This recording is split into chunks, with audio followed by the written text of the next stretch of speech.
para mí un verdadero privilegio y un honor estar aquí entre tanta gente que tiene tanta hambre de Dios, ¿no? Y yo creo que la experiencia que tenemos todos los que llevamos algún tiempo caminando con el Señor es que Él solamente busca eso, ¿no? La gente que le ponga las manos vacías, ¿no? Y le diga, Señor, a cualquier precio quiero más de ti. Nunca nos desilusiona. Bueno, vamos a empezar, ¿no? Porque andamos justitos de tiempo. Me he puesto aquí el cronómetro para no pasarme mucho, ¿vale? Entonces, este es el tema que me han pedido que prepare. Vamos a hablar de la evangelización y las señales del reino con los hechos de los apóstoles como modelo, ¿verdad? Porque al final, que yo sepa, corregidme si me equivoco, pero el Señor nunca ha dicho, a partir de ahora esto ya no va a ser así, ahora cambiamos, ¿verdad? Va a haber otra cosa. Incluso en el siglo IV, ¿verdad? San Agustín, recordaréis algunos que en la Ciudad de Dios dedica un capítulo, creo que es libro 22, capítulo 8, a hablar de la sanación, porque dice, oye, en nuestros tiempos hay gente que dice que Dios ya no sana. Yo os voy a contar mi experiencia. Y al final se pone a escribir y ya San Agustín incluso dice, oye, que ya voy a tener que parar, ¿no? Porque ya no me queda más espacio para hablar, ¿no? Es decir, sigue siendo el modelo, ¿verdad? Entonces, bueno, para que entendáis un poco la complejidad de lo que tenemos aquí es... Aquí tengo por un lado la presentación y yo tengo que seguir otra parte para no perderme porque desde este ángulo no lo veo todo bien, ¿no? Pero bueno, los temas que tenemos preparados un poco para cubrir hoy, pues más o menos son estos. Primero una breve introducción y bueno, los hechos de los apóstoles se pueden explicar desde varios puntos de vista, un poco cuál es el tema, cuál es la misión que tiene San Lucas cuando escribe este segundo volumen, ¿verdad? Junto con Lucas. ¿Cuál es el tema? ¿Qué es lo que nos quiere contar? Pero yo os voy a proponer introducir el tema de los hechos haciendo tres preguntas, ¿no? Y en estas tres preguntas yo creo que vamos a empezar a orientarnos hacia lo que es el foco de hoy, que es hablar sobre todo de las señales del reino, es decir, los prodigios que Dios hace para confirmar la veracidad del evangelio que se predica, ¿no? Pero vamos a empezar con esas tres preguntas. En segundo lugar, vamos a hablar de lo que son las señales del reino en los hechos, su contexto y significado. El contexto veréis que no es otro que la predicación del evangelio. Las señales del reino, los prodigios, los milagros, las sanaciones no ocurren, digamos, de forma aislada, no ocurren en un vacío, ocurren porque se está predicando el querigma, se está predicando las buenas noticias de la muerte y la resurrección de Jesús y Dios da testimonio de ello, ¿verdad? Entonces vamos a ver un poco cuáles son las palabras que se utilizan, qué quieren decir, cuál es el contexto, cuál es la predicación del reino y ahí vamos a poder preguntarnos si todos queremos predicar como San Pablo y San Pedro, ¿verdad? Ayer celebramos su fiesta, pues cuáles son, digamos, los ingredientes para cocinar esto, ¿no? Según el ejemplo de los hechos de los apóstoles. Luego vamos a ver tres pasajes, y digo ahí como paradigma, ¿no? Pues tres pasajes en los que vemos ejemplos de la predicación, en el contexto de la evangelización, en el mundo greco-romano del siglo I, los milagros que Dios hace, las sanaciones, las resurrecciones, hay de todo, y pues cuál es el resultado de esto, qué es lo que pasa a la gente, qué es lo que pasa en aquellos pueblos, en aquellas ciudades, cuando se ven estas cosas, ¿no? Y digo como paradigma porque volvemos a lo mismo, partimos de la base de que los hechos es el modelo para hoy, ¿vale? Es el modelo que Dios tiene para evangelizar y el modelo no ha cambiado, y si acaso, más que no ha cambiado, podemos decir si acaso que en nuestros tiempos hemos vuelto al modelo original, ¿verdad? Vamos a mencionar brevemente más adelante aquel mensaje tan profético de Benedicto XVI, cuando era Ratzinger todavía, en el año 69, y predecía, ¿verdad?, que la Iglesia iba a volver a ser aquella Iglesia pequeña, iba a perder sus privilegios de la cristiandad, iba a perder sus grandes edificios, sus grandes instituciones, pero decía Ratzinger, la Iglesia va a recuperar la misión de su centro, y su centro no es otro que el encuentro con Jesús, es el poder del Espíritu Santo, etcétera, etcétera. Bueno, los pasajes que nos van a explicar un poco cómo es el paradigma de forma concreta. Y por último, pues yo creo que es para lo que todos hemos venido aquí, ¿no? Yo en la mesa de la cena de ayer pues comentábamos esto, oye, hemos venido aquí porque no queremos seguir como hasta ahora, queremos el poder de Dios, queremos que el Espíritu Santo tenga barra libre, ¿no?, en nuestras vidas y que se manifieste, y queremos pasar a la acción.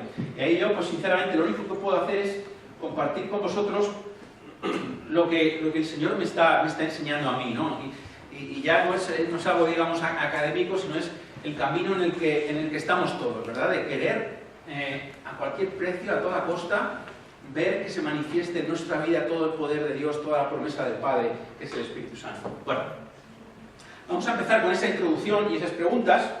Como veis, es un mapa del Mediterráneo y bueno, aquí con el cuadro no lo vais a ver, bueno, prácticamente no lo vais a ver ninguno, pero aquí a la derecha hay un mapa de Israel ¿vale? En el que veis, pues ahí, si os acercarais un poquito, veríais Chipre en el mar arriba, y luego un poco más abajo, pues Jerusalén, el Jordán, el mar de Galilea, etcétera, etcétera, ¿no? Y aquí lo que planteo es lo siguiente: ¿de quién es la misión? Esta es la primera pregunta. ¿La misión de quién? Y es la verdad curioso leer al principio de los Hechos, versículos 5 al 8 aproximadamente, cuando Jesús, en continuación de lo que es su gran comisión en los evangelios, ¿verdad? Que les decía, id a todo el mundo y predicad el evangelio, etcétera, etcétera, etcétera. Ahora lo que les dice a los discípulos es, vosotros no hagáis nada. Vosotros quedaros aquí, aguantad en Jerusalén, esperad a la promesa del Padre, ¿no? Juan predicaba un bautismo de arrepentimiento, pero el Espíritu Santo va a llegar y os va a bautizar con su poder, etcétera, etcétera, ¿no? Y es curioso ver lo que contestan los discípulos. Aquí los 12, digamos que antes del capítulo 2 de los Hechos de los Apóstoles, continúan con la necedad habitual a la que nos tienen acostumbrados, ¿no? Sobre todo en el Evangelio según San Marcos, les deja un poco en pañales, ¿no? A los apóstoles. Lo cual es fenomenal para nosotros, para ti y para mí, porque me hace muy fácil identificarme con ellos, ¿verdad? Y lo que dice el texto, que hicieron los discípulos, es ellos, tras reunirse, o habiéndose reunido, ¿vale? Es decir, se juntaron entre ellos y dicen, ¿pero qué dicen? No nos enteramos de nada. ¿Qué es esto de que nos va a bautizar con el Espíritu Santo? Y le preguntan, ¿verdad? Señor, ¿vas a restaurar ahora el reino de Israel? Es decir, ellos siguen anclados pues, en su forma de pensar, de que lo que buscan es pues, unas legiones de ángeles, ¿no? Que por fin pongan a Israel en su sitio y a sus enemigos también en su sitio, ¿no?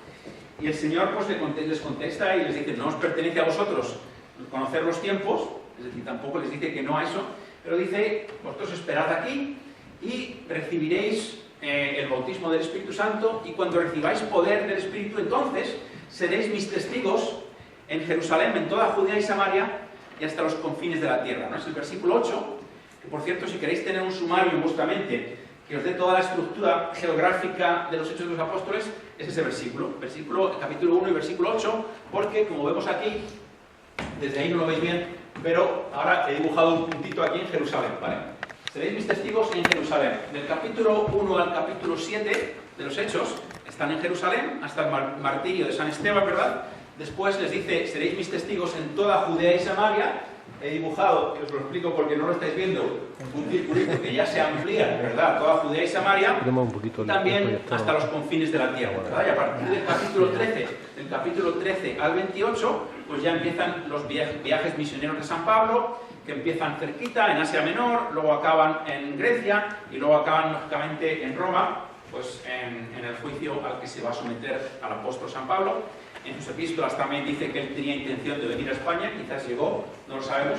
Pero al final, aquí empezamos viendo una cosa, y es que el plan de Dios es mucho más amplio, mucho más generoso, mucho más increíble que nuestro plan, ¿eh? Los discípulos, ¿verdad?, empezaban con su planito de lo que querían, muy centrado en Jerusalén, muy centrado en el templo, muy centrado en cosas pues, que son muy de este mundo, ¿verdad?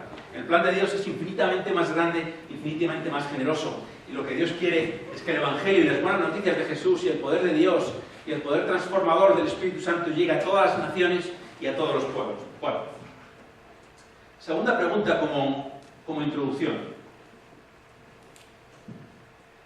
¿Los hechos de quién? ¿Vale? Y habéis oído que hay un debate, ¿no? Que dice, oye, ¿son los hechos de los apóstoles? ¿De quiénes son? Bueno, nosotros hemos recibido este título, hemos heredado este título, porque los primeros manuscritos, los primeros papiros que tenemos de los hechos de los apóstoles, siglo II, del siglo III y tal, ya vienen con este título, ¿no?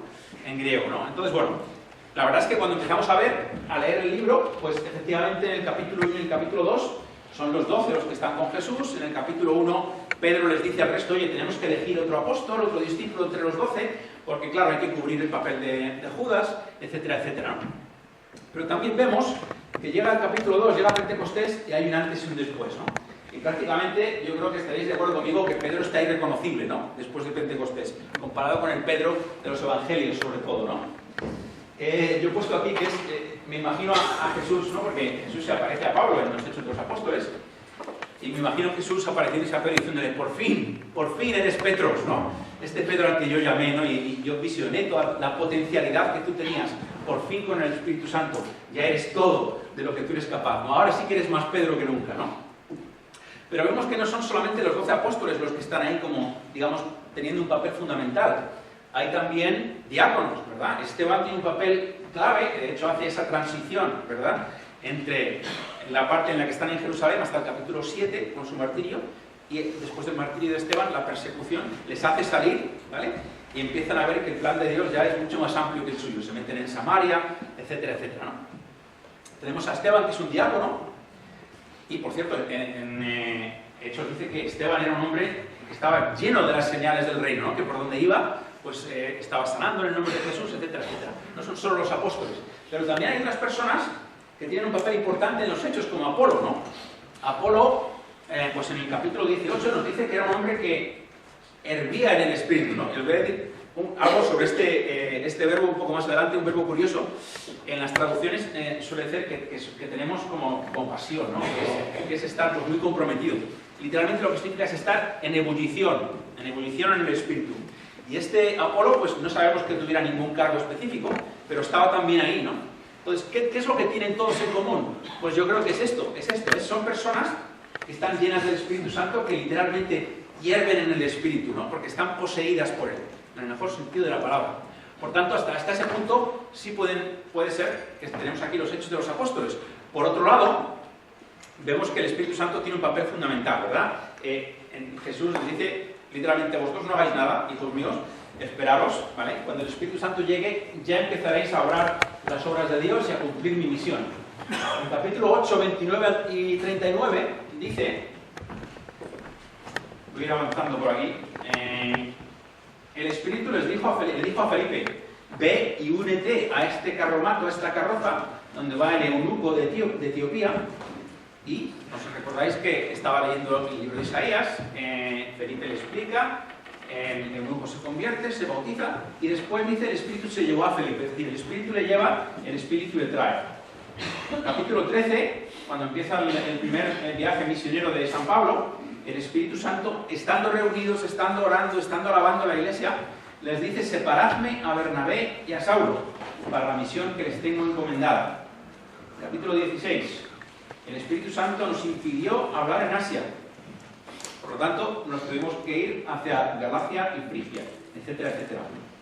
En el capítulo 20, Pablo, cuando ya va a ser arrestado, va a tener que someterse a juicio, él apela al César, como era su derecho por ser ciudadano romano, y les dice a los presbíteros en Éfeso: voy encadenado por el Espíritu a Jerusalén, es decir, el Espíritu es el que me lleva allí.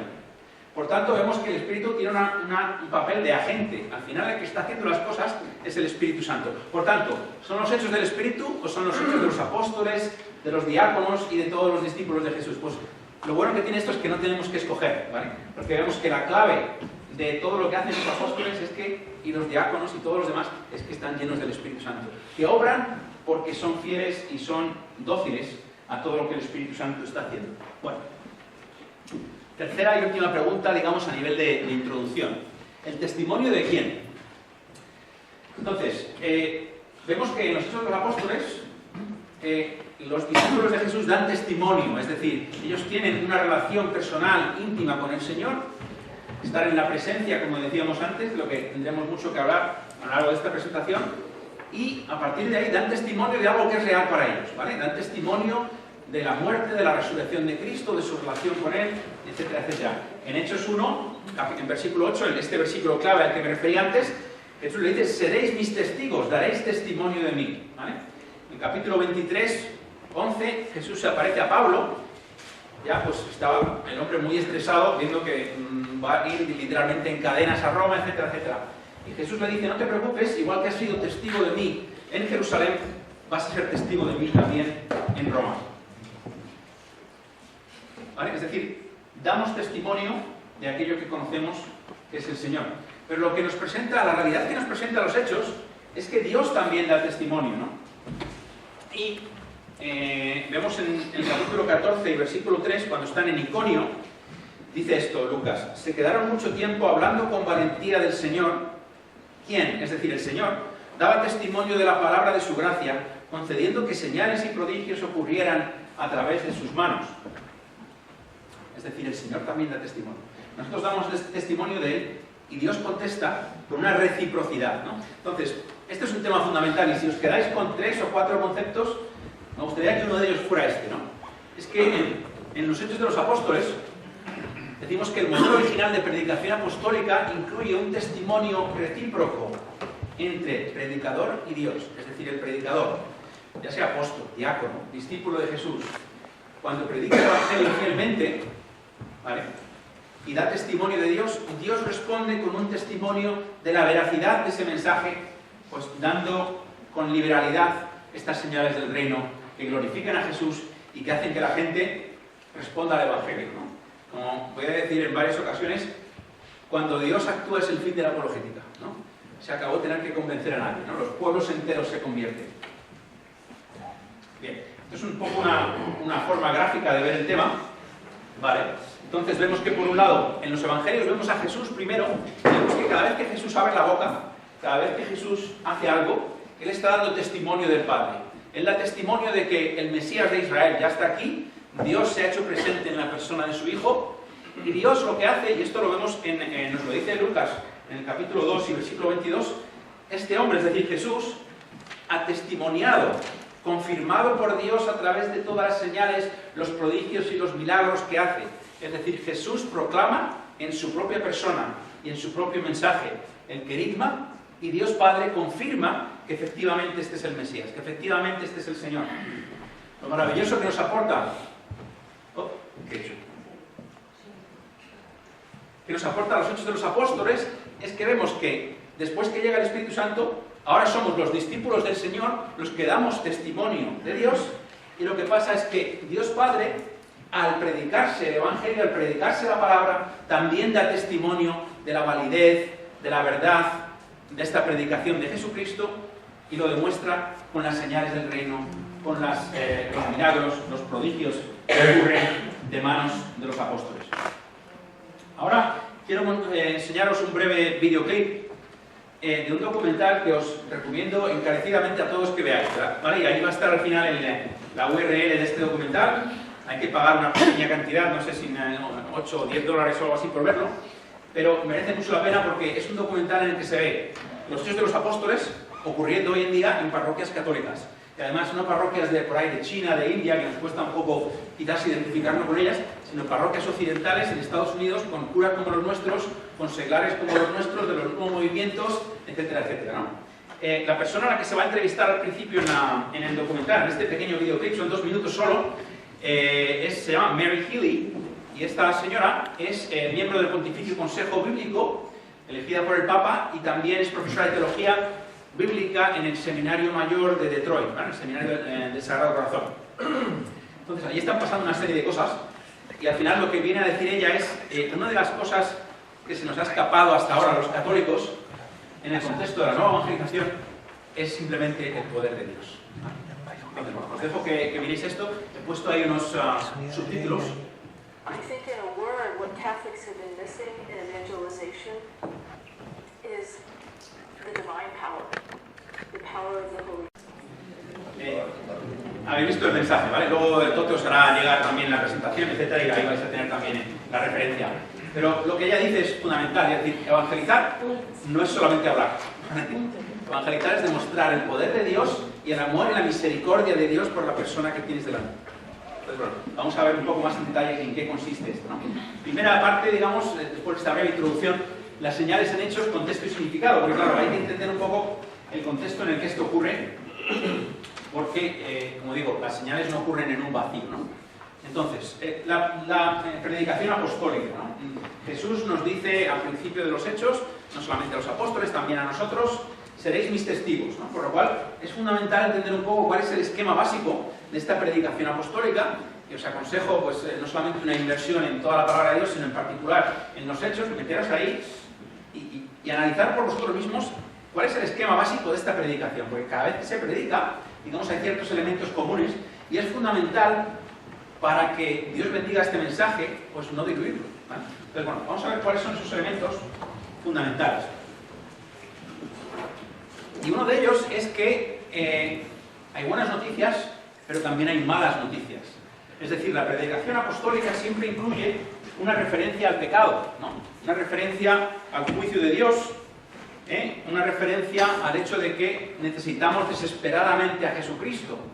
Porque claro, como dice Ralph Martin, ¿no? Aquí conoceréis muchos de vosotros, consultor elegido por Benedicto XVI para el Pontificio Consejo de la Nueva Evangelización, también profesor junto con Mary Healy en este mismo seminario, etcétera, ¿no? Sin las malas noticias, las buenas noticias dejan de ser noticia, ¿no? Y yo creo que en las mesas alfa, los que hemos estado ahí escuchando a la gente que no cree decir las cosas que dicen sobre, pues, ¿para qué ha tenido que morir Jesús? Qué cosa tan trágica y tan innecesaria. Es que claro, si yo no soy consciente de mi propio pecado, pues la muerte de Jesús se me hace algo pues innecesario y gratuito, ¿no? Entonces, como digo, se incluye siempre en la predicación apostólica referencia al pecado. Oímos en Hechos 2, 37 al 39, tras oír la predicación, el corazón de las personas, de los oyentes, quedó traspasado y preguntaron a Pedro y al resto de los apóstoles: hermanos, ¿qué debemos hacer? Pedro les contestó: arrepentíos o convertíos, si preferís, y que cada uno de vosotros se bautice en el nombre de Jesucristo para el perdón de sus pecados. Hechos 8:22, ¿vale? Ya estoy en la segunda fase, ya fuera de Jerusalén, ya en Judea y Samaria. Simón el mago, Pedro le dice: arrepiéntete de esta maldad tuya y pide al Señor que te sea perdonado. Hechos 10, 42 al 43, en casa de Cornelio, Pedro dice: Dios nos ha mandado predicar al pueblo y testificar que este, es decir, Jesús, es el destinado por Dios para ser juez de los vivos y los muertos. Todos los profetas testifican que todos los que creen en Él reciben el perdón de sus pecados a través de su nombre. Mientras Pedro hablaba estas palabras, el Espíritu Santo cayó sobre Cornelio y sobre toda su casa. Pensaréis alguno de vosotros: bueno, pero es que claro, aquí se está refiriendo, se está hablando a los judíos que tenían esta tradición de la ley y esta capacidad de entender. Entonces os animo a que continuéis leyendo Hechos 17, discurso de San Pablo a los griegos en Atenas, ¿verdad? En el famoso discurso a los estoicos, etcétera, etcétera. Sin tradición de la ley, y esto es lo que les dice: Dios pasó por alto en otros tiempos la ignorancia, pero ahora manda a todos los hombres de todas partes que se arrepientan. A todos los hombres de todas partes que se arrepientan, pues ha fijado un día en el que va a juzgar al mundo entero con justicia, ¿vale? Y podríamos seguir, hay 1000 ejemplos, pero digamos que es uno de los componentes esenciales de la predicación apostólica en los Hechos de los Apóstoles. Hay una frase en este discurso de San Pablo a los presbíteros en Éfeso, ya casi al final, el que les dice, esta es mi traducción de este verbo, ¿vale? Le dice: yo no me escaqueé, es decir, no huí de mi responsabilidad de predicaros todo el consejo de Dios. Y les dice: por tanto, vuestra sangre caiga sobre vuestras propias cabezas si no respondéis a este mensaje. Es decir, para San Pablo, predicar el Evangelio con las malas y las buenas noticias es una cuestión de vida y muerte. Y dice: yo ya os he predicado, yo ya he sido fiel, no me he escaqueado, dice él. ¿Vale? Entonces, vemos que, digamos que algo que potencialmente problemático, ¿verdad? Porque a nadie le gusta, ni en el siglo I ni hoy, que hablen de los pecados, no que ellos son pecadores, sino que yo también, el predicador, soy pecador y he necesitado la misericordia de Cristo, pero lo hacen sin miedo. Y lo hacen sin miedo porque recordaréis que en Juan Jesús nos dice que una de las misiones del Espíritu Santo es convencer al mundo del pecado, ¿vale? Y cuando se predica fielmente la palabra, pues vemos que las audiencias dicen: ¿qué debemos hacer? La gente se da cuenta de su situación de emergencia y tiene que acudir a Jesús pues como un náufrago a un salvavidas, ¿no? Ni más ni menos. Como decía antes, sin las malas noticias, las buenas noticias dejan de ser noticia. ¿Vale? Seguimos hablando de lo que es todo el contenido de la predicación apostólica. Y la pregunta que os quiero hacer es: ¿queréis salir de aquí predicando como San Pedro y San Pablo? Sí. Sí. Okay. Y no os voy a hacer repetirlo a un volumen más alto, ¿vale? Pero yo creo que sí, y doy testimonio de ello porque todas las personas con las que vengo hablando hemos venido aquí porque tenemos hambre. Hemos venido aquí porque no queremos volver a hacer las cosas igual que hasta ahora, ¿vale? Entonces, podemos predicar con el poder de San Pedro y San Pablo porque el Espíritu Santo que les posee es el mismo Espíritu Santo que nos posee a nosotros. Y el primer punto es ese: ser fiel a la predicación apostólica, y hay que ayudar a la gente. Es decir, el amor exige que si mi mejor amigo está en una casa ardiendo, yo no le diga: hijo mío, tú estás bien, tú sigue por tu propio camino. Le tengo que decir: sal de ahí que te vas a quemar, ¿vale? Entonces es un poco la filosofía de los apóstoles y de los que predican el Evangelio en los Hechos. El primer punto. El segundo es la palabra de Dios, ¿no? Como decía un predicador, tenéis que predicar la palabra de Dios y no vuestra experiencia, ¿no? Yo creo que uno de los problemas que tenemos a veces es que por falta de conocimiento del Espíritu Santo, por falta de experiencia de Dios, pues predicamos desde nuestra experiencia, ¿no? Desde a veces esta pobre experiencia de así es como se han hecho siempre las cosas, etcétera, etcétera, ¿no? Y qué bueno es, ¿verdad?, que el Papa Francisco nos llama a esta conversión pastoral. Hay que darle la vuelta a esto, hay que incluir al Espíritu Santo.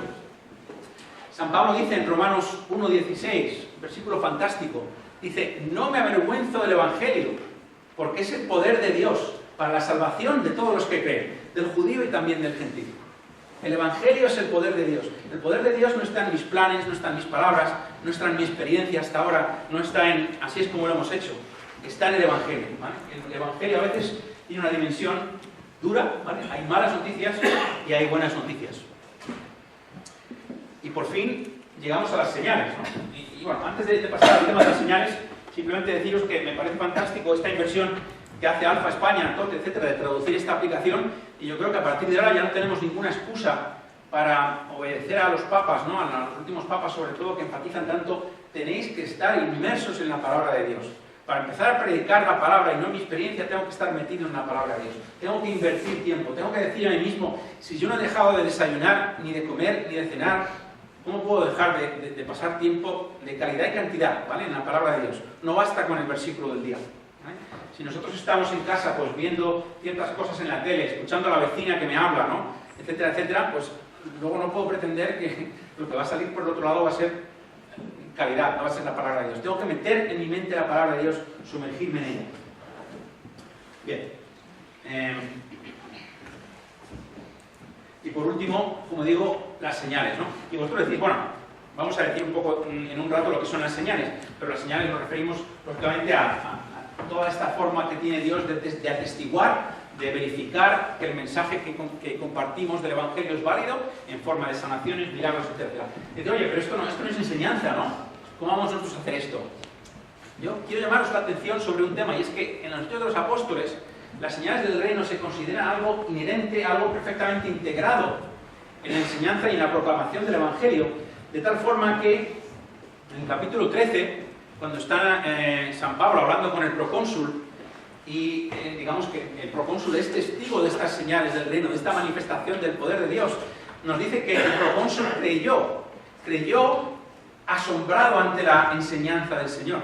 Y resulta que aquí no dice Lucas que hubiera ninguna palabra, sino que se ha demostrado el poder de Dios, el procónsul lo ve la enseñanza del Señor, cree y se convierte, ¿no? También en el capítulo 8, cuando vemos a Felipe predicando en Samaria, se nos dice que la audiencia de Felipe oye su palabra, ve los milagros, ve las señales del reino que él hace y cree. Es decir, las dos cosas van unidas, van de la mano, están perfectamente integradas en este modelo que tenemos en los Hechos de los Apóstoles.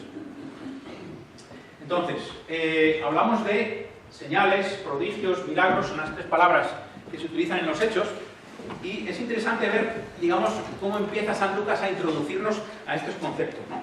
Y veis que cuando cae el Espíritu Santo en Pentecostés y empieza Pedro a predicar, él empieza citando el profeta Joel, ¿verdad?, el capítulo 3, del versículo 1 al 5, y dice: derramaré mi espíritu sobre toda carne, vuestros hijos y vuestras hijas profetizarán, vuestros jóvenes verán visiones y vuestros mayores soñarán sueños, y daré prodigios en el cielo arriba y señales en la tierra abajo.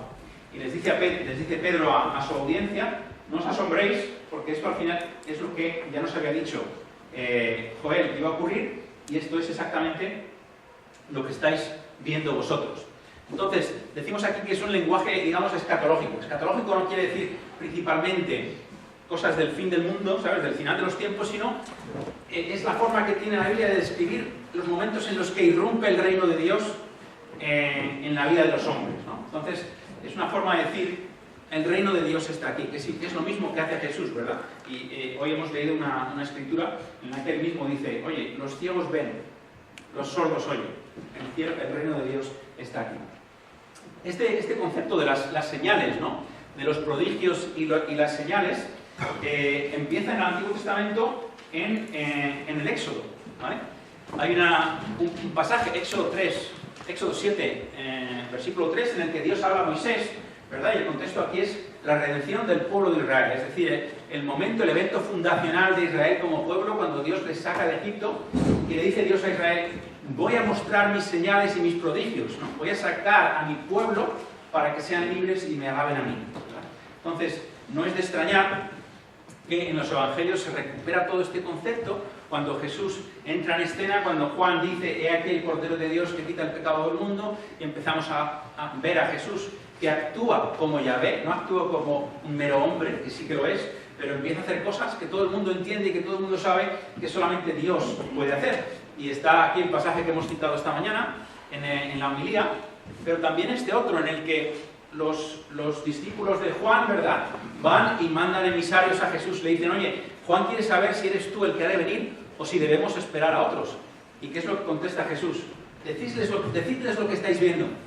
Los ciegos ven, los sordos oyen, los paralíticos se levantan y andan. Cuéntaselo a Juan, ¿vale? Y quien decida si ha de venir otro o si ya está aquí, ¿vale?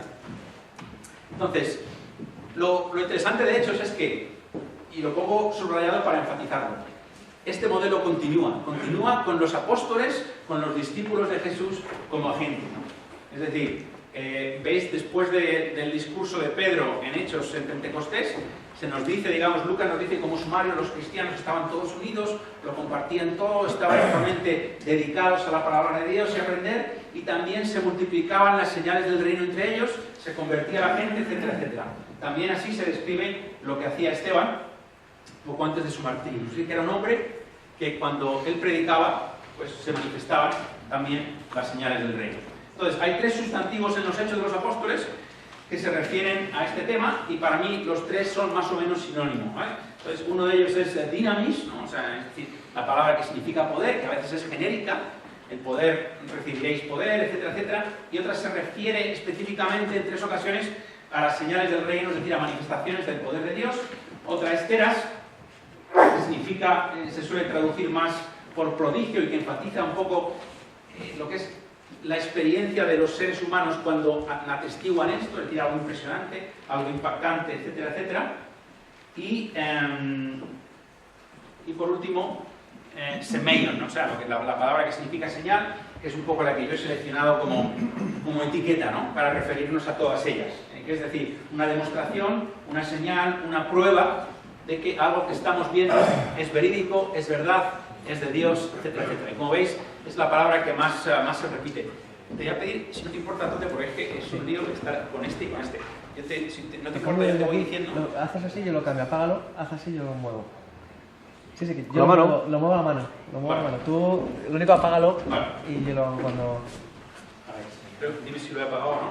Sí. Vale, venga. Pues seguimos así. Entonces, bueno, simplemente para que tengáis idea de las palabras que se utilizan, y al final, digamos que las dos principales, esta de señal, semeion, enfatiza más la parte de prueba, de demostración, de verificar algo, y esta otra palabra de teras, que también es muy frecuente, se focaliza más en el impacto que esto tiene en las personas. Adelante. Y dale una más. ¿Para qué sirven las señales? ¿Vale? Porque es importante ver para qué hace Dios todo esto. Vemos en Hechos 2:22 que Jesús dice: acreditado por Dios por medio de milagros, portentos y señales que Dios hizo a través de él entre nosotros. Adelante. Es decir, acredita a Jesús, y ahora vemos que también acredita a los apóstoles y a todos los que predican fielmente la palabra de Dios. En el capítulo 4, y lo vamos a ver dentro de un rato con un poquito más de detalle, los que ven de entre los líderes del templo, los líderes religiosos de Israel, a los que les molesta enormemente esto, porque ven que se les va a ir la clientela, dicen: esta señal es evidente y no podemos negarlo.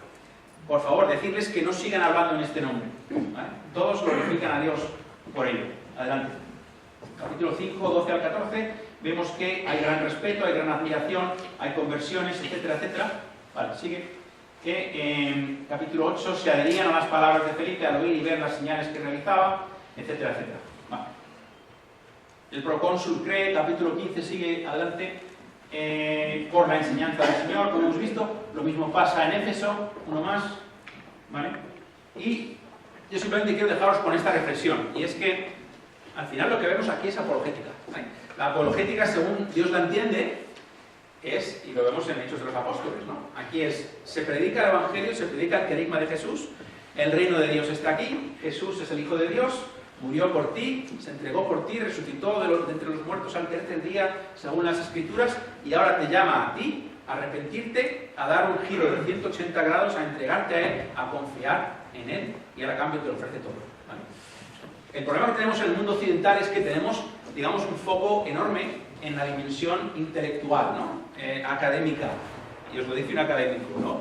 De lo que es de la demostración y de convencer a la gente con los argumentos. Y esto, digamos, que tiene su lugar, ¿no? Pero en los Hechos de los Apóstoles vemos que hay una unión, digamos, indivisible entre la enseñanza, la proclamación y la demostración. Al final os voy a dejar, al final de la presentación, con una frase que no es otra que: el mundo no espera una nueva definición del cristianismo, espera una nueva demostración del cristianismo, ¿no? Y vemos que en las 2/3 partes del mundo se está convirtiendo, pues, mucha gente, y en China, por ejemplo, hay datos de investigaciones que se han hecho que nos dicen de los 100 y pico millones de cristianos que hay en China, hasta un 50% se han convertido o porque han recibido una sanación personalmente o porque han sido testigos directos en su pueblo de una sanación. Y hay veces que se convierte el pueblo entero por ello. Esto es apologética, ¿vale? Seguimos. Vamos a pasar a ver 3 pasajes como paradigma, y digo aquí: predicad mi palabra, no vuestra experiencia, ¿no? Y es una forma, digamos, de meternos ya en la palabra de Dios para que a partir de ahora lo que empezamos a predicar y proclamar se asemeje más a lo que Dios quiere. Bueno, vamos a ver este pasaje, que es la sanación de este paralítico en el capítulo 3 y 4 de los Hechos de los Apóstoles, ¿no? Pedro y Juan subían al templo para la oración de la hora nona. Había un hombre tullido desde su nacimiento, al que llevaban y ponían todos los días junto a la puerta del templo, la puerta llamada Hermosa, para que pidiera limosna a los que entraban en el templo. Este, al ver a Pedro y a Juan que iban a entrar en el templo, les pidió una limosna. Pedro fijó en él su mirada juntamente con Juan y le dijo: míranos. Él les miraba con fijeza, esperando recibir algo de ellos. Pedro le dijo: no tengo plata ni oro, pero lo que tengo te doy. En el nombre de Jesucristo el Nazareno, ponte a andar. Y tomando su mano derecha levantó. Al instante cobraron fuerza sus pies y sus tobillos. Nos dice que este hombre se puso a andar, se puso a correr, se puso a saltar y entró en el templo adorando y glorificando a Dios, saltando, ¿vale? El que había estado a la puerta del templo durante años, ahora entra en el templo glorificando a Dios. El pasaje sigue, pero me interesa también el siguiente capítulo, capítulo 4, del 8 al 18, en el que los líderes del templo, ¿verdad?, se ponen a investigar, arrestan a Pedro, etcétera, y a Juan, y les piden explicaciones. ¿No? Dicen: oye, esto se nos va de las manos, ¿por qué autoridad estáis haciendo esto? Entonces Pedro, lleno del Espíritu Santo, les dijo: jefes del pueblo y ancianos, puesto que con motivo de la obra realizada en un enfermo somos hoy interrogados, ¿por quién este hombre ha sido curado? Sabed todos vosotros y todo el pueblo de Israel que ha sido por el nombre de Jesucristo, el Nazareno, a quien vosotros crucificasteis y a quien Dios resucitó de entre los muertos. Por su nombre y no por ningún otro se presenta aquí sano delante de vosotros. Él es la piedra que vosotros los constructores habéis despreciado y que se ha convertido en la piedra angular. Y no hay salvación en ningún otro, porque no hay bajo cielo otro hombre dado a los hombres por el que debamos ser salvados. Viendo la valentía de Pedro y Juan y sabiendo que eran hombres sin instrucción, idiotas, dice el griego, estaban maravillados y reconocían que habían estado con Jesús. ¿Vale? Entonces, vamos a resaltar simplemente un par de temas. El primero, quiero llamar vuestra atención sobre los verbos de ver y los verbos de prestar atención. ¿Vale? Porque vemos que Pedro y Juan van a entrar en el templo a hacer sus oraciones, y aquí está este hombre que lleva prácticamente toda la vida allí pidiendo, y les pide que les den una limosna. ¿Vale? Y nos dice que Pedro se fija en él, ¿no? Hay un verbo griego muy potente que es atenizo, ¿no? Que no quiere decir más que fijarse en alguien con atención exclusiva para literalmente no hacer nada más, prestarle toda tu atención y mirarle, ¿no? Con una gran intensidad. Se fija en él y le dice: míranos. Imaginaros que el hombre lo mismo miraba a la altura de las rodillas, ¿no? Y Pedro le dice que les mire. Digamos que este es un paso fundamental, ¿no? Y vamos a ver la importancia que tiene identificarnos más adelante con el amor que Dios tiene por la persona que tú tienes delante, para empezar a ser puente entre esa persona que tienes delante y el infinito amor, la infinita misericordia y el infinito poder que Dios tiene para curar, para sanar, para bendecir a esa persona delante de ti. Pero el primer paso es identificarnos, es prestarle atención. Una de las mejores maneras de demostrar el amor a alguien es fijarnos en él de esta forma exclusiva, como hace Pedro. En segundo lugar, vemos que Pedro no ora diciendo: Señor, si fuese tu voluntad. Bueno, si no es tu voluntad no pasa nada, pero por favor, a ver si pudiera ser. Dice: en el nombre de Jesús, levántate y anda. ¿Vale?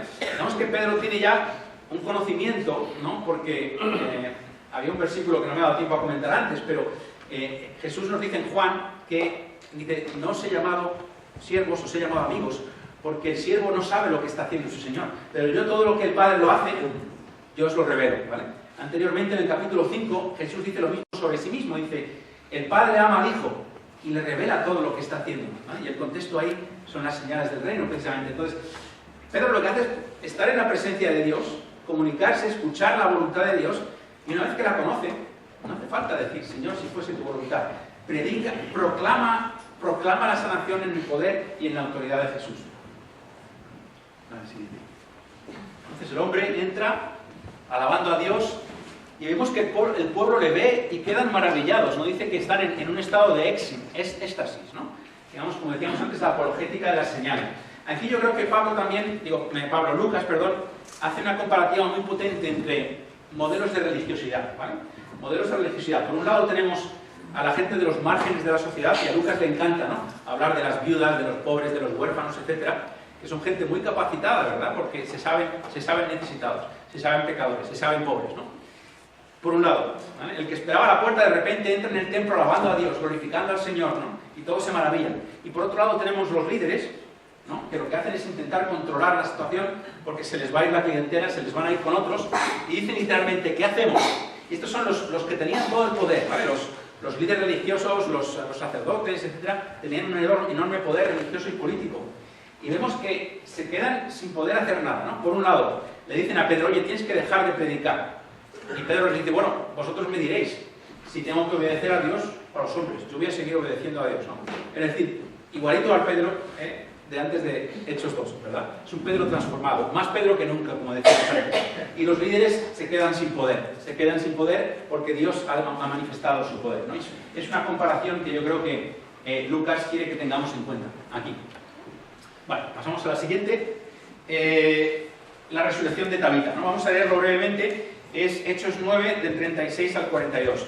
En Jaffa había una discípula llamada Tabita, que significa Gacela, la cual era mujer llena de buenas obras y de limosnas. Por aquellos días cayó enferma, y cerca de Jaffa los discípulos enviaron 2 hombres para pedirle a Pedro que fuera rápidamente a Jaffa. Pedro se levantó y se fue con ellos. Cuando llegó, lo subieron a la estancia de arriba. Allí le rodearon todas las viudas, llorando y mostrando las túnicas y los mantos que les hacía Gacela cuando vivía con ellas. Pedro los echó fuera, se arrodilló y se puso a orar. Y volviéndose al cadáver, le dijo: Tabita, levántate. Ella abrió sus ojos y al ver a Pedro se incorporó. Pedro le dio la mano, la levantó, llamó a las fieles y a las viudas y se la devolvió viva. Esto fue notorio en toda Jaffa, y muchos creyeron en el Señor. Y se quedó bastantes días en Jaffa, en casa de un tal Simón, que era un curtidor. Bien. Entonces vamos a resaltar también brevemente muchas cosas, en 2 o 3 puntos en realidad. Las viudas, ¿no? Aquí se nos escapa a veces mucho la importancia que tienen las viudas. En Lucas menciona a las viudas al menos 9 veces. Todos los judíos sabían que en Deuteronomio Dios les dice a los judíos: cuando cosechéis vuestras tierras, siempre dejad algo ¿para quién? Para los huérfanos, para el extranjero y para las viudas, ¿no? Las viudas eran personas totalmente desvalidas, también en el siglo I, y vemos en los Hechos que los cristianos tenían un ministerio específico para cuidar a las viudas. Y Dorcas, esta mujer, esta discípula de Jesús, estaba muy enfocada a esto, ¿no? Ella es la que le hacía sus ropas, y es verdaderamente dramático ver, y Lucas apela mucho a las emociones aquí, ¿no? Cuando se le presentan a Pedro las viudas: mira las ropas que nos hacía, ¿no? ¿Qué va a ser de nosotras ahora? Lucas les echa, lo primero que hace es se pone en conexión con Dios. Hemos hablado de la importancia de la presencia del Señor. Sin la presencia de Dios, sin cultivar su presencia, sin estar en comunión con Dios, apaga y vámonos, porque nada de esto funciona. Pedro se arrodilla, escucha la voz del Señor y de inmediato se dirige al cadáver y le da una orden. en el nombre de Jesús y con la autoridad de Jesús. Después, adelante al siguiente, por favor. Se le da la mano a Dorcas, ¿no? Y a veces en la sanación, y todos los que tienen un gran ministerio de sanación enfatizan esto, que a veces es necesario dar un paso de fe, ¿vale? Primero oras, pero después le dices a la persona, oye, intenta hacer algo que hasta ahora no podías hacer, ¿vale? Vamos a confiar, vamos a seguir, digamos, en este entorno de fe, confiando que el Señor ha obrado, ¿no? Y a veces es necesario, oye, levántate, la coge de la mano y la levanta. Entonces, digo aquí el impacto de esto, ¿verdad? Se dio a conocer por toda Jaffa y muchos creyeron en el Señor. Y digo aquí, igual que en Misi, ¿no? Es un ejemplo de nuestros días. En los años 70 hay una tribu en la India, en el noroeste de la India, que son pues, algunos millones de personas, y resulta que había un funcionario, un alto funcionario, allí que tenía un hijo, y este hijo se puso muy enfermo y se murió, ¿vale? Y el hombre estaba verdaderamente desesperado, se fue a todos los hechiceros, se fue a hacer todas las curas posibles y nada funcionaba.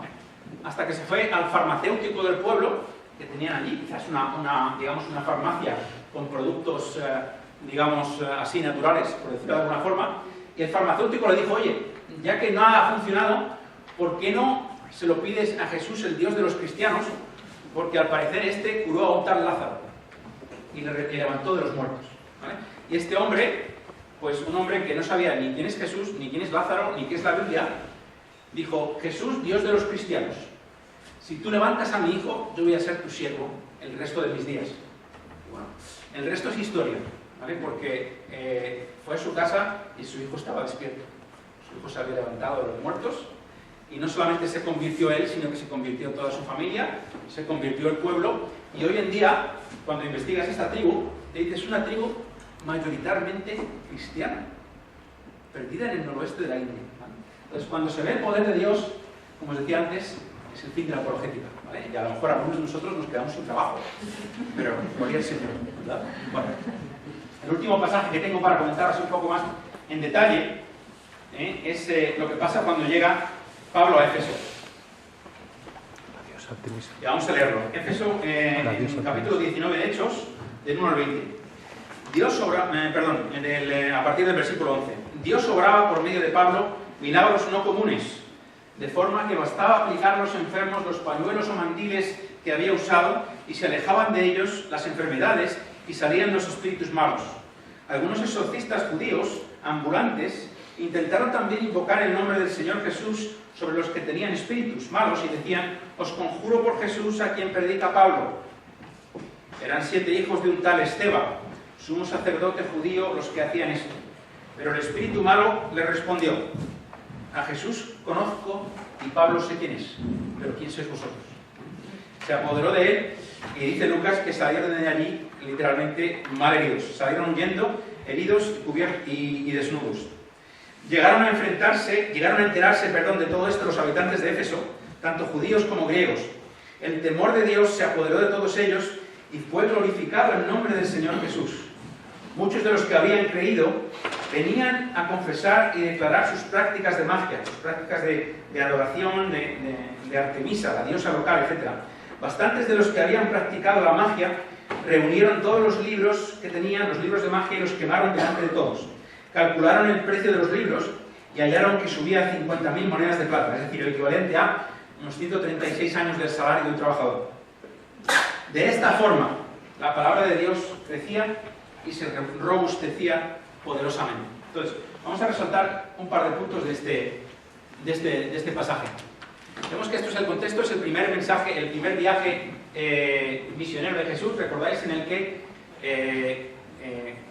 el Espíritu Santo dice apartadme, ¿verdad? Apartadme a Pablo y a Barnabás por la misión que yo tengo preparada para ellos.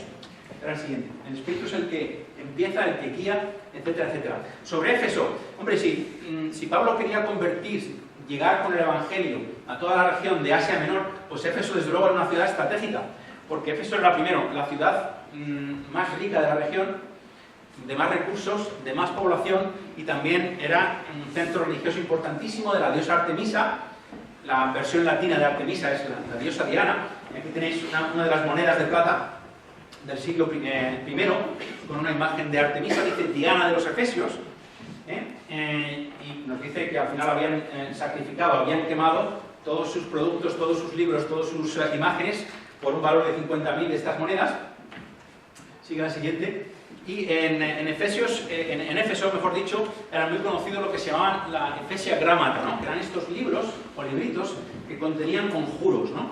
Una serie de conjuros, una serie de letras o palabras clave que si tú las pronunciabas, pues la diosa estaba en la obligación, ¿no? Es decir, te tenía que dar estos favores porque tú conjurabas las palabras de acuerdo con la fórmula correcta, ¿no? Adelante. Entonces, la clave de esto es que, digamos, aquí se establece una comparación muy potente entre señales del reino, Espíritu Santo, relación con Jesús y lo que es el invocar el nombre de Jesús, el concepto de un conjuro careciendo de esa relación, ¿vale? Y aquí es fantástico escuchar lo que le dice el demonio a estos judíos, que simplemente iban imitando lo que Pablo hacía, ¿no? A Jesús le conozco, a Pablo le conozco, ¿y tú quién eres?, ¿no?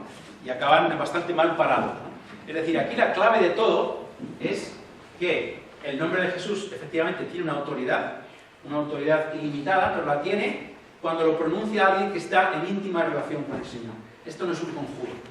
Esta es la diferencia fundamental entre esta religión de Éfeso, de Artemis, y la religión del Dios vivo, que llegaron a conocer cuando se les proclama Jesucristo, ¿no? Adelante. El nombre de Jesús es magnificado. Yo me acordaba de otro pasaje, que está en el primer capítulo de los Efesios, ¿no? Que Pablo escribió a los Efesios seguramente poco después de esta visita, y dice esto: Dios resucitó a Cristo de entre los muertos y le sentó a su derecha en el cielo, mucho más alto que cualquier autoridad o poder o señorío, y sobre todo nombre que se nombra, no solo en este tiempo, sino en los tiempos venideros, ¿no? Me preguntaba, qué potente, ¿no?, poder escribir a los Efesios después de que ellos hubieran visto esta manifestación del poder de Dios, en el que el resultado de la proclamación del Evangelio fue literalmente la transformación de la sociedad, ¿no? Si todos los paganos se ponen a quemar sus hechizos, se entregan a Jesús, ¿no?, pues se transforma literalmente aquel centro que era el centro de la religiosidad pagana, ¿no? Y esto se dio a conocer en toda la región de Asia Menor. Y dice Lucas que toda la región de Asia, como resultado de esta acción de los que eran fieles a Jesús, llegó a escuchar al menos el Evangelio. Cuando leía esto me acordaba de un pequeño debate que tuvimos en Facebook hace algunos meses, ¿no? Y era, pues, había gente que decía, oye, qué malos son los paganos, ¿no? Y hablábamos, pues, de que si la ideología de género, de que si, pues, nos obligan, nos impiden, nos persiguen por ser cristianos, etc., ¿no? Y yo pensaba en esto y decía, pues, a ver, qué raro es que los paganos sean paganos. No es raro, ellos van a ser lo que son. No conocen a Jesús, ¿qué esperamos de ellos? El problema, a lo mejor, está en nosotros. Somos nosotros cristianos, ¿no? Y aquí yo creo que en este pasaje de Hechos vemos qué es lo que pasa cuando los cristianos se comportan como cristianos. Operan en el poder del Espíritu Santo, operan desde una relación íntima con el Señor, ven el poder de Dios y la sociedad se transforma. Y como dice en el último pasaje, en el último versículo de este pasaje, dice, de esta forma, y pongo yo entre paréntesis, y no de otra, se transforma la sociedad. Es el único modelo que hay de transformación social. Adelante. Y pasamos ya a la última sección, que vamos a terminar con relativa rapidez, ¿vale? ¿Cuál es la voluntad de Dios para mí? Hablaba un pastor recientemente de esto, ¿no? Que a él se le acerca a la gente y le dice, oye, pues, ¿qué tiene Dios para mí? Acabo de terminar la universidad y tal, y no sé qué hacer. Y él les preguntaba, yo, bueno, ¿tú qué quieres hacer? Oye, pues yo quiero trabajar en la ingeniería, ¿no? Y dice, pues entonces sé ingeniero. Pero después, dice, citando a Mateo 10, predica el Evangelio, el reino de Dios está aquí, y vete y sana a los enfermos, levanta a los muertos, limpia a los leprosos, echa a los demonios, gratis has recibido, gratis da. Y a otro le viene y dice, oye, no sé si casarme, a ver, yo tengo novio, pero no sabemos qué hacer, pero vamos a ver, tú quieres casarte. Entonces, yo que quiero un montón. Dice, pues cásate. Y después, sana a los enfermos, levanta a los muertos, limpia a los leprosos, echa a los demonios, predica el Evangelio, gratis has recibido, gratis da. Es decir, este es el modelo, ¿verdad? Esto es para lo que hemos venido, yo creo, todos aquí. Y la verdad es que una vez que en el ejército siempre te dicen, siempre tienes que obedecer la última orden que has recibido. Pues este es el modelo, así tenemos que vivir nuestra fe. Vale. La misión de la Iglesia. Sí, dale para adelante, por favor. Más adelante. Yo creo que la clave es esta, ¿no? La clave es esta. Muchos habéis visto este icono de Rublev, ¿no? El famoso pintor ortodoxo ruso. Y es el icono de la Trinidad. Mira, aquí vemos a las 3 personas de la Trinidad dibujadas como si fueran 3 ángeles y se han escrito volúmenes, ¿verdad?, sobre esta imagen. A mí lo que me llama la atención de esta imagen es que las 3 personas como que dejan un espacio en la mesa, ¿no? Cuando tú la ves desde este ángulo, ves como están como girados hacia nosotros y nos invitan a sentarnos a la mesa, nos invitan a incorporarnos a esta vida trinitaria, ¿no? Y eso es lo que Jesús ha hecho, ¿verdad? Con la muerte y resurrección de Jesús, el Evangelio dice, Dios estaba en Cristo reconciliando al mundo consigo mismo. Y hemos hablado de la importancia que tiene la relación, la intimidad con el Señor, y a mí lo que me dice esta imagen es, el Señor nos llama a sentarnos, a permanecer, ¿no? Juan 15, permaneced en mí, igual que yo permanezco con el Padre, permanezco en el Padre, y así veréis las obras del reino, ¿no? Sin mí no podéis hacer nada. Juan 15, no os he llamado siervos, os he llamado amigos porque el amigo sabe lo que está haciendo el Señor, igual que el Hijo sabe lo que está haciendo el Padre. Adelante. La segunda reflexión, el segundo punto, digamos que a mí me está tocando mucho el Señor últimamente y tiene una íntima relación sobre cómo pasar a la acción, cómo nosotros empezar a ver el poder de Dios como San Pedro, San Pablo, Apolo, etcétera, etcétera. Y os propongo esta cita, y es abrazar el amor que Dios tiene para cada persona, es la pista de aterrizaje de los pensamientos e intenciones del Padre. Es decir, si yo quiero orar por los enfermos, yo quiero ver el poder de Dios, quiero que la gente se convierta, ¿no?, con esta apologética divina que vemos en los Hechos de los Apóstoles. Y el primer paso no es otro que identificarme con el amor de Dios por esa persona que yo tengo delante y escuchar a Dios. Y al final, como decía también alguien que me impactó bastante, el amor tiene que poder fotografiarse. Es decir, tenemos que pedirle al Señor cuando estamos delante de una persona necesitada, herida, que no conoce a Dios, es decirle, Señor, ¿cómo es la foto de tu amor para esta persona? ¿Qué es lo que necesita esta persona ahora mismo para conocer tu amor? Yo me tengo que identificar y dar ese primer paso, y cuando yo lo doy, como hace Pedro, ¿verdad?, que le mira intensamente, deja todo lo demás a un lado y le demuestra su amor, pues ponemos esa pista de aterrizaje para empezar a conocer cuál es la intención, cuál es la voluntad del Padre, qué es lo que está haciendo el Padre para yo incorporarme a ello. Es desde la permanencia a Él. Puedes avanzar ya a todas directamente y comento brevemente esto. A mí lo que el Señor me está machacando bastante últimamente, de una manera positiva, es la importancia de la presencia de Dios, ¿no? Y parece que nos hemos puesto de acuerdo sin saberlo aquí, ¿no? Y es que pues el Señor me convence de que en muchas ocasiones yo he ido en mi vida con el piloto automático puesto, ¿vale? Yo, sobre todo en mis viajes de trabajo y tal, pongo el piloto automático y voy como un autómata, ¿vale? Y el Señor me ha hecho ver que cuando yo voy con el piloto automático, sin la intencionalidad de estar en su presencia, al final el que conduce el coche es la carne, no soy yo. Él me llama a cultivar esa presencia, a tener una intencionalidad de no apartarme de su presencia. No hay espacio para el pecado, este es el segundo punto, ¿no? El Señor me ha enseñado muchas veces como en mi vida yo había dejado ciertos espacios para el pecado. Esto no, porque bueno, esto al final lo hace todo el mundo. Esto no, porque bueno, mi historia es así y justifica ciertas cosas, ¿no? Y el Señor yo creo que nos llama a la santidad, nos llama a estar en su presencia de tal forma que estamos de espaldas al pecado y proactivamente, intencionalmente de cara a Él. Entonces, ¿qué pasa cuando sumamos relación con el Señor, amor, identificándonos con el amor que tiene el Señor por la persona que tenemos delante y la predicación fiel del Evangelio? Pues en igual ahí es lo que Dios quiera que sea. Pero bueno, el Señor ya nos enseña cuál es su modelo y cuáles son las cosas que Dios se deleita en hacer porque ama inmensamente a las personas. ¿Cómo ora Jesús? Como hemos visto, la autoridad de Jesús, en el nombre de Jesús, cuando escuchamos la voluntad del Padre. Y por último, yo creo que es una pregunta que tenemos que hacernos todos aquí, y yo creo que la respuesta es positiva. ¿Estás simplemente abierto o le estás diciendo al Señor, Señor, yo no quiero seguir como hasta ahora y doy lo que haga falta, pago cualquier precio para experimentar tu poder en mi vida y para vivir en tu presencia y ver el poder de Dios para la gloria de Jesús? Adelante. Hay que asumir riesgo, ¿vale? Sí, dale a la siguiente.